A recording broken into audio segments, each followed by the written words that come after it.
Okay, so what if I told you time isn't a straight line, but a circle?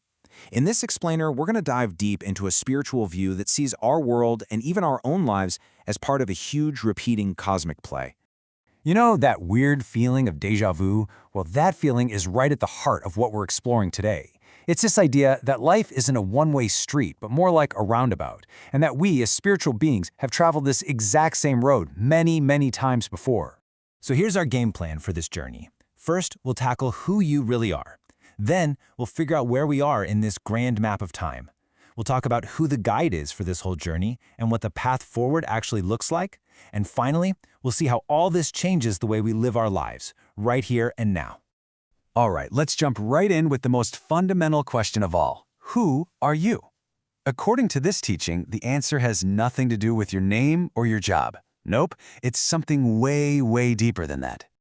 Okay, get this. The core idea is simple, but it's a total game changer. You are not your body. You are a soul, a spiritual being, a tiny point of light. All that other stuff, your name, your job, your relationships, that's all just temporary. Your true, unchanging identity is the spirit inside. And this is a perfect way to look at it. The body is just temporary. Think of it like a costume you put on for a role in a play. But the soul, that's the immortal actor. That's the real you, moving from one role to the next, one life to the next, in this constant journey of rebirth. So, if we're immortal souls playing different parts, then what play are we in? What's the story? Well, that brings us to the world cycle, a massive 5,000-year-long drama that basically maps out our entire collective journey.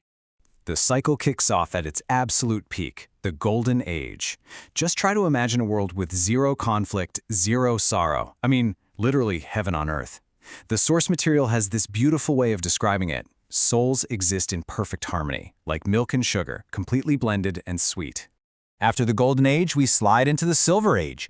Now, things are still wonderful, totally peaceful and prosperous, but that absolute 100% purity has just started to fade a little. It's a very slow, very subtle shift downwards. Now, the Copper Age is where you see a major turn. For the very first time, vices like anger and attachment start to creep in. And as souls begin to lose that natural purity, they start searching for God. This is when temples get built, scriptures get written. It's the start of humanity's long search for a purity that's been lost. And this brings us to right now, the Iron Age. It's described as the lowest point of the whole cycle, a world of maximum impurity, filled with sorrow and conflict. That milk and sugar harmony is long gone. Now, relationships are more like salt water, often clashing and causing pain. So here you have it, the whole play laid out, from golden to iron, and then into a special fifth age called the Confluence Age. But here's the most crucial part, the detail that changes everything. This isn't a one-time show. This entire 5,000-year drama, it repeats, identically, down to the very second forever. So, in this repeating 5,000-year cycle, how many lives does a soul get to live? Well, this number, 84, that's the maximum number of births a soul can take. Now, not everyone gets all 84. That's reserved for the souls who are there from the very, very beginning of the Golden Age. Okay, so if we're at the absolute bottom of the cycle, in this world of sorrow, how do we get back up? How does the whole thing reset? This is where a guide appears, but they only show up at one very specific, very special moment in time. And this guide is Shiv Baba, the Supreme Father. Now, it's really important to get this. This is not a human guru. This is the Supreme Soul itself, a bodiless being who, unlike us, never enters the cycle of birth and death. He's called the Ocean of Knowledge because he's the only one who holds the script to this entire cosmic drama.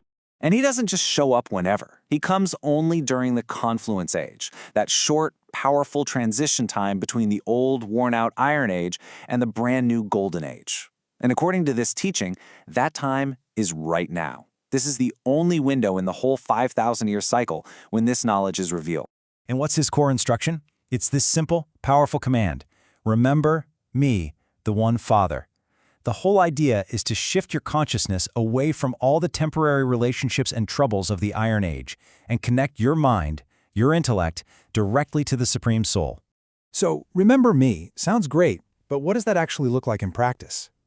That brings us to the how-to part, the process of remembrance and yoga. This is how a soul cleans itself up and gets ready for the journey into the new golden age. This is the practical process, and it's called the pilgrimage of remembrance.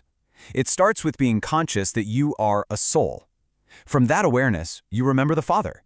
And this connection is described as a fire of yoga that's so powerful it can actually burn away the accumulated negativity and sins from all your past births, making the soul pure again.